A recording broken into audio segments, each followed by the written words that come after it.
Hi friends, ഇന്ന് ഞാൻ വന്നിട്ടുള്ളത് ഞാൻ ഇന്നലെ ചപ്പാത്തിയുടെ കൂടെ കഴിക്കാൻ വേണ്ടി തയ്യാറാക്കിയിട്ടുള്ള നല്ലൊരു അടിപൊളി ടേസ്റ്റുള്ള ഒരു ഫിഷ് മസാലയുടെ റെസിപ്പി ആയിട്ടാണ് കേട്ടോ. അപ്പോൾ വീഡിയോ നിങ്ങൾ മുഴുവനും സ്കിപ്പ് ചെയ്യാതെ കണ്ട് ഒന്ന് സപ്പോർട്ട് ചെയ്യണേ. അതുപോലെ തന്നെ സബ്സ്ക്രൈബ് ചെയ്ത എല്ലാവരും വീഡിയോ കണ്ടിട്ട് ഒന്ന് സപ്പോർട്ട് ചെയ്യണം കേട്ടോ. അപ്പോൾ ഇതെങ്ങനെയാണ് തയ്യാറാക്കി എടുക്കുന്നതെന്ന് നോക്കാം. അപ്പോൾ ഇത് ഞാൻ ഇവിടെ 5 അയില മീനാണ് എടുത്തിട്ടുള്ളത്. ഇത് നന്നായിട്ട് ക്ലീൻ ചെയ്ത് എടുത്തിട്ടുണ്ട്. ഇതിൻ്റെ ആ ഒരു തലയുടെ ഉൾഭാഗത്തുള്ള ആ ഒരു പൂവല്ലേ, അതെല്ലാം ഞാൻ എടുത്ത് മാറ്റിയിട്ടുണ്ട്. എന്നിട്ട് ഇതൊന്ന് നന്നായിട്ട് വരഞ്ഞു കൊടുത്തിട്ടുണ്ട്. അപ്പോൾ നിങ്ങൾക്ക് ഇഷ്ടമുള്ള ഏത് മീൻ വെച്ചിട്ടും ചെയ്യാം. എനിക്കിവിടെ അയില കിട്ടിയതുകൊണ്ട് അങ്ങനെ ചെയ്തെന്നേ ഉള്ളൂ കേട്ടോ. ഇനി ഇതൊന്ന് ഫ്രൈ ചെയ്തെടുക്കണം. അതിനുവേണ്ടി ഞാൻ ഇവിടെ ഒരു പ്ലേറ്റിലേക്ക് 1.5 ടേബിൾ സ്പൂൺ മുളക് പൊടി ചേർത്ത് കൊടുക്കുന്നുണ്ട്. പിന്നെ ഇതിലേക്ക് 1/2 ടീസ്പൂൺ മഞ്ഞൾപ്പൊടിയും 1/2 ടീസ്പൂൺ കുരുമുളക് പൊടി കൂടി ചേർത്ത് കൊടുക്കാം. ഒപ്പം തന്നെ നമുക്കിതിലേക്ക് ആവശ്യത്തിനുള്ള ഉപ്പ് ചേർത്ത് കൊടുക്കാം. പിന്നെ ഇതിന് നമ്മൾ മിക്സ് ചെയ്തെടുക്കുന്നത് വെള്ളത്തിലല്ല കേട്ടോ, വെളിച്ചെണ്ണയിലാണ്. അപ്പോൾ ഇത് മിക്സ് ചെയ്തെടുക്കാൻ വേണ്ടി ആവശ്യത്തിനുള്ള വെളിച്ചെണ്ണ നമുക്ക് ഉപയോഗിക്കാം. എനിക്കിവിടെ 1.5 ടേബിൾ സ്പൂൺ വെളിച്ചെണ്ണ ആവശ്യമായിട്ട് വന്നിട്ടുണ്ട്.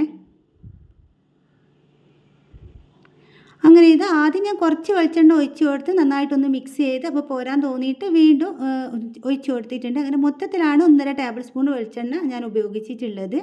അങ്ങനെ ഇത് നന്നായിട്ട് മിക്സ് ചെയ്ത് കൊടുത്തിട്ടുണ്ട്. അപ്പോൾ നമ്മൾ വെളിച്ചെണ്ണയിൽ മിക്സ് ചെയ്യുന്ന സമയത്ത് ഇതിൻ്റെ ആ ഒരു കളറ് തന്നെ കാണാൻ നല്ലൊരു എന്താ പറയുക, നല്ല ഡാർക്ക് കളറായിട്ടല്ലേ ഉള്ളത്.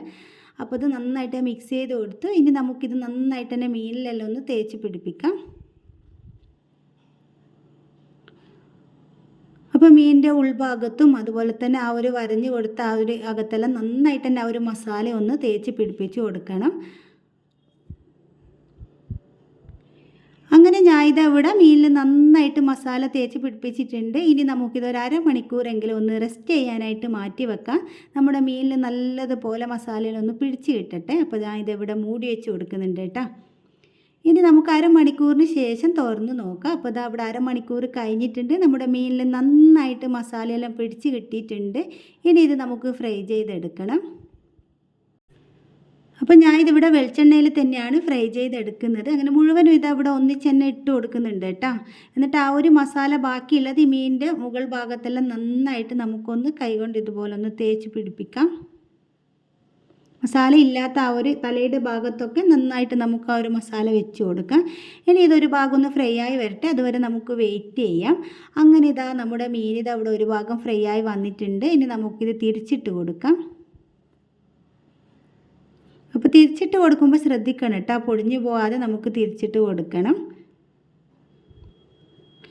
അപ്പോൾ എൻ്റെ വീഡിയോ നിങ്ങൾ ഇതുവരെ സബ്സ്ക്രൈബ് ചെയ്യാതെയാണ് കണ്ടിട്ടുണ്ടെങ്കിൽ ഒന്ന് സബ്സ്ക്രൈബ് ചെയ്ത് സപ്പോർട്ട് ചെയ്യണേ. അതുപോലെ തന്നെ കണ്ടുകൊണ്ടിരിക്കുന്ന സമയത്ത് നിങ്ങൾക്ക് ഇഷ്ടമാവുകയെന്നുണ്ടെങ്കിൽ ഒന്ന് ലൈക്ക് ചെയ്യാനും മറക്കരുത് കേട്ടോ. അങ്ങനെ ഞാൻ ഇതവിടെ മീൻ മുഴുവനും തിരിച്ചിട്ട് കൊടുത്തിട്ടുണ്ട്.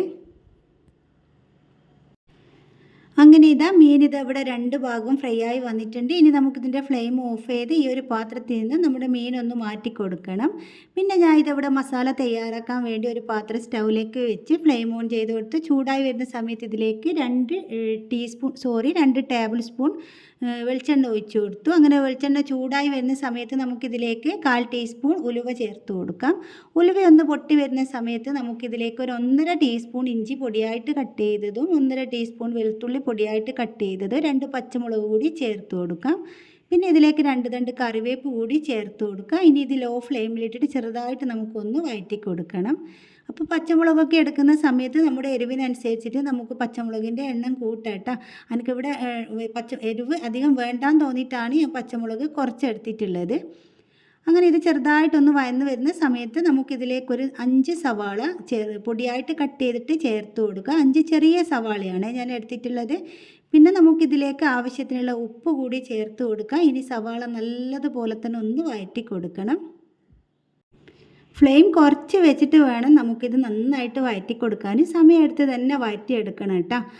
ഫ്ലെയിം കൂട്ടി വെച്ചിട്ട് വഴറ്റിയെടുക്കുകയെന്നുണ്ടെങ്കിൽ നമ്മുടെ സവാള പെട്ടെന്ന് തന്നെ കരിഞ്ഞു പോകും. അങ്ങനെ നമ്മുടെ സവാളയെല്ലാം നല്ലതുപോലെ വഴന്ന് വന്നിട്ടുണ്ട്. ഇനി നമുക്കിതിലേക്ക് 1.5 ടീസ്പൂൺ മുളക് പൊടി ചേർത്ത് കൊടുക്കാം. അപ്പോൾ നേരത്തെ പറഞ്ഞതുപോലെ എരിവ് അനുസരിച്ചിട്ട് നിങ്ങൾക്ക് മുളക് പൊടിയുടെ അളവൊക്കെ കൂട്ടിയെടുക്കാം കേട്ടോ. പിന്നെ ഇതിലേക്ക് 1/2 ടീസ്പൂൺ മഞ്ഞൾപ്പൊടി കൂടി ചേർത്ത് കൊടുക്കാം. 1/4 ടീസ്പൂൺ മല്ലിപ്പൊടി കൂടി ചേർത്ത് കൊടുക്കാം.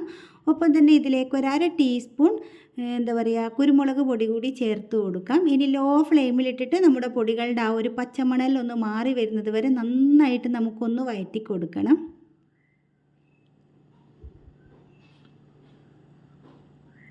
അപ്പോൾ ഇതിവിടെ നല്ലതുപോലെ തന്നെ ഞാൻ വഴറ്റി കൊടുത്തിട്ടുണ്ട്. നമ്മുടെ പൊടികളുടെ ആ ഒരു പച്ചക്കുത്തെല്ലാം നന്നായിട്ട് തന്നെ ഒന്ന് മാറി വന്നിട്ടുണ്ട്.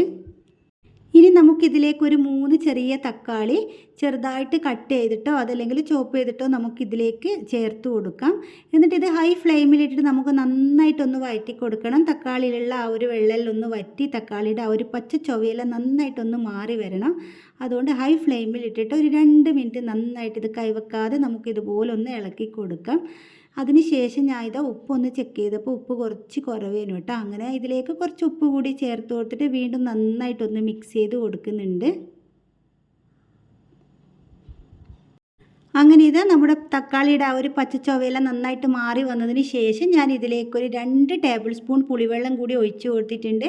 അപ്പോൾ ആദ്യം ഞാൻ ഇവിടെ 1 ടേബിൾ സ്പൂൺ പുളിവെള്ളം ഒഴിച്ച് കൊടുത്തു. എന്നിട്ടൊന്ന് നന്നായിട്ട് മിക്സ് ചെയ്ത് കൊടുത്തതിന് ശേഷം പുളി കുറവാന്ന് തോന്നിയിട്ട് വീണ്ടും 1 ടേബിൾ സ്പൂണും കൂടി ഒഴിച്ച് കൊടുത്തിട്ടാ. എന്നിട്ട് നന്നായിട്ട് അതൊന്ന് മിക്സ് ചെയ്ത് കൊടുത്തതിന് ശേഷം ഒരു മസാല ഒന്ന് നല്ലതുപോലെ ഒന്ന് പരത്തി വെച്ച് കൊടുത്തിട്ട് ഇതിൻ്റെ മുകളിലായിട്ട് നമ്മൾ നേരത്തെ ഫ്രൈ ചെയ്തെടുത്ത് വെച്ച നമ്മുടെ മീൻ ചേർത്ത് കൊടുക്കാം. ഇനി ഇത് ലോ ഫ്ലെയിമിലിട്ടിട്ട് നമുക്കൊന്ന് വേവിച്ചെടുക്കണം. ആ ഒരു മീനിലേക്ക് മസാലയെല്ലാം നന്നായിട്ടൊന്ന് പിടിച്ച് കിട്ടണം. ഞാൻ ഇത് മൂടി വെച്ച് കൊടുക്കുന്നൊന്നുമില്ല കേട്ടോ. ഇതിങ്ങനെ തുറന്ന് വെച്ചിട്ട് തന്നെയാണ് എന്താ പറയുക വേവിച്ചെടുക്കുന്നത്. എന്നിട്ട് ആ ഒരു മസാലയെല്ലാം മീനിൻ്റെ മുകളിലായിട്ട് ഇതുപോലെ നമുക്കൊന്ന് വെച്ച് കൊടുക്കാം. അങ്ങനെ ഒരു 2 മിനിറ്റ് ലോ ഫ്ലെയിമിൽ ഇട്ടിട്ട് ഇതുപോലെ വെച്ചതിന് ശേഷം നമുക്കിത് തിരിച്ചിട്ട് കൊടുക്കണം. അപ്പോൾ തിരിച്ചിട്ട് കൊടുക്കുന്ന സമയത്ത് ശ്രദ്ധിക്കണം കേട്ടോ, പൊടിഞ്ഞു പോകാനുള്ള ചാൻസ് ഉണ്ട്. അപ്പോൾ പൊടിഞ്ഞു കഴിഞ്ഞാൽ അത് കാണാനൊരു ഭംഗി ഉണ്ടാവില്ല. അപ്പോൾ നമുക്കിത് ഇതുപോലെ നന്നായിട്ട് ശ്രദ്ധിച്ചിട്ട് ഇതൊന്ന് തിരിച്ചിട്ട് കൊടുക്കാം.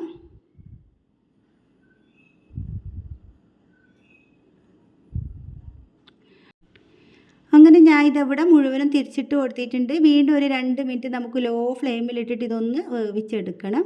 അപ്പോൾ 2 മിനിറ്റ് കഴിഞ്ഞിട്ടുണ്ട്. ഞാൻ ഇതിൻ്റെ ഫ്ലെയിം ഇതവിടെ ഓഫ് ചെയ്ത് കൊടുത്ത് എന്നിട്ട് ആ ഒരു മീൻ മസാലയോട് കൂടി തന്നെ ഞാൻ ഇതവിടെ ഒരു പ്ലേറ്റിലേക്ക് മാറ്റി കൊടുക്കുന്നുണ്ട്. അപ്പോൾ ഇത് നമുക്ക് ചപ്പാത്തിയുടെ കൂടെയും പൂരിയുടെ കൂടെയൊക്കെ കഴിക്കാനാണ് അടിപൊളി ടേസ്റ്റ്. ചോറിൻ്റെ കൂടെയും ടേസ്റ്റ് ഉണ്ടാവും, എന്നാലും നമുക്കിത് ചപ്പാത്തിയുടെയും പൂരിയുടെയൊക്കെ കൂടെ കഴിക്കാനാണ് അടിപൊളി ടേസ്റ്റ്. പിന്നെ കപ്പയുടെ കൂടെ ഒന്ന് കഴിച്ച് നോക്കണം, ഇതുവരെ നോക്കിയിട്ടില്ല കേട്ടോ. അപ്പോൾ എല്ലാവർക്കും വീഡിയോ ഇഷ്ടമായിട്ടുണ്ടാവുമെന്ന് വിചാരിക്കുന്നു. ഇഷ്ടപ്പെട്ടിട്ടുണ്ടെങ്കിൽ എന്നും പറയുന്നത് പോലെ തന്നെ ലൈക്ക് ചെയ്യാനും ഷെയർ ചെയ്യാനും സബ്സ്ക്രൈബ് ചെയ്യാനും ഒന്നും മറക്കരുത്. അപ്പോൾ നിങ്ങൾ മീനൊക്കെ വാങ്ങിക്കുന്ന സമയത്ത് ഇതുപോലെ ഒരു മസാലയൊക്കെ ഒന്ന് തയ്യാറാക്കിയിട്ട് അഭിപ്രായങ്ങളെല്ലാം കമൻറ്റ് ബോക്സിൽ അറിയിക്കാനും മറക്കരുത്. അപ്പോൾ പുതിയൊരു വീഡിയോ ആയിട്ട് നമുക്കിനി വീണ്ടും കാണാം.